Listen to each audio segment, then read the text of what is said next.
The New York Rangers. Welcome back. All right, just to throw things off, I didn't say welcome back. This is my 30-second video. This is it. In this series, anyways, there's been more than that over the last couple of days. I did it. All right, I say that even though I haven't started this video yet, so I should be so gallant that I'm going to finish it. 27, 14, and 8 is the record for the New York Rangers. The Rangers come into this season, of course, as a team that did make the conference final last year, fell short against Tampa. But I liked their chances when the season started. I said I think Colorado over the Rangers in the Stanley Cup final. That being said, we'll see how this ends up going for them. So 27, 14, and 8 overall. How did we get here? They were 5-3-2 after 10 games. Not bad. 5-3-2 in their next 10 games as well. So that way you're ending up a couple more games above 500. 15, 10, and 5 after 30 games. And then the afterburners kick in 22, 12, and 6. So between games 30 and 40, they went 7-2-1. So nice record there. And since then, they've been 5-2-2. So the New York Rangers have really taken off since about the 30-game mark. And they find themselves in a position where they're not completely out of the race for that first place. I said before the season started, I thought they would have a shot at that first place spot, that I thought they and the Canes could be fighting it out again. That could very well still happen.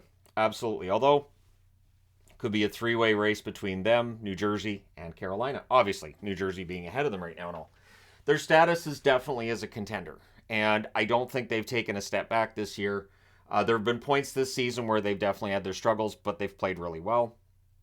The MVP of the team, I went with Adam Fox, and I went back and forth on this, and honestly, it says a lot about the Rangers that you look at this team, and they're playing well, and yet you look at them and say, well, who's really the MVP? I'm going with Fox. Now, the highest they've been in the power rankings is third. The lowest they've been is 21st. That was towards the start of the season. Currently, they are seventh on the board, and they've worked their way back into the top row. They've really been very, very good. Their playoff odds, 73.3%. So it is going to be a dogfight for those last two playoff spots. It's going to be a dogfight in the top three in the Metro as well, and I'm here for it. It's going to be great. I really think after the All-Star break, we're going to see things tighten up even further in the Metro, and the Rangers could spoil the day of some of their rivals in that division as well. Now, their top scorers, you have Mika Zibanejad, Panarin, Fox, Trocheck, Kreider. These are the ones you would expect at the top five, and here they are. Starting with Panarin, 12 goals, 38 assists for 50 points.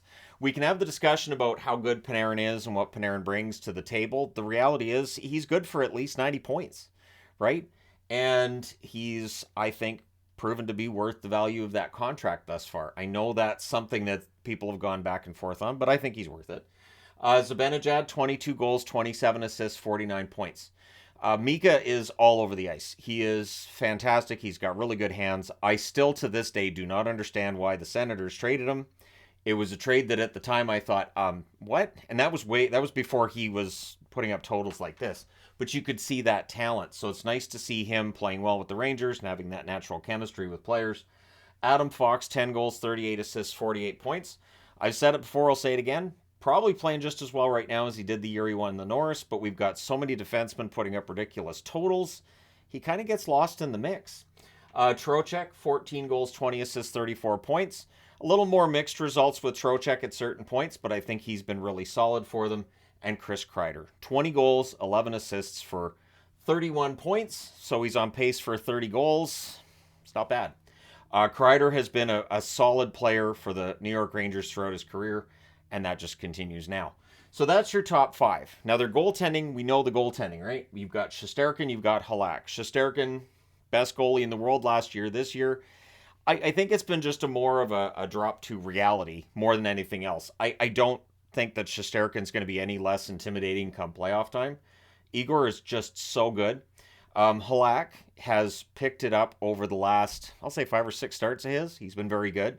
And so that 1-2 punch is solid. And with Halak giving them quality goaltending in the backup position, that means you can rest Shesterkin a little bit more.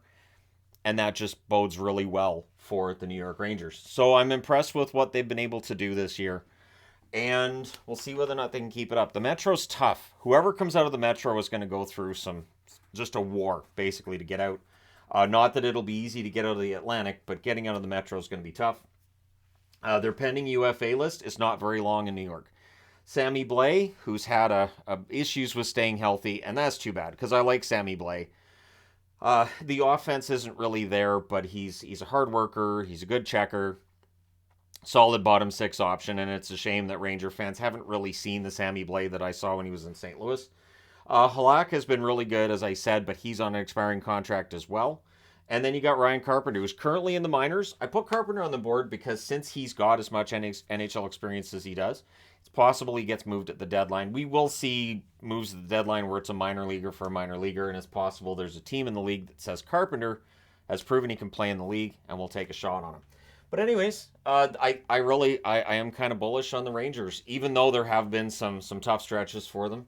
I think they're going to be really dangerous in the playoffs because in goal, they are set. But let me know your thoughts in the comment section below as always. Don't forget to hit like and subscribe if you're browsing your way through. You just happened upon this video. Thank you guys so much for watching, for all your support.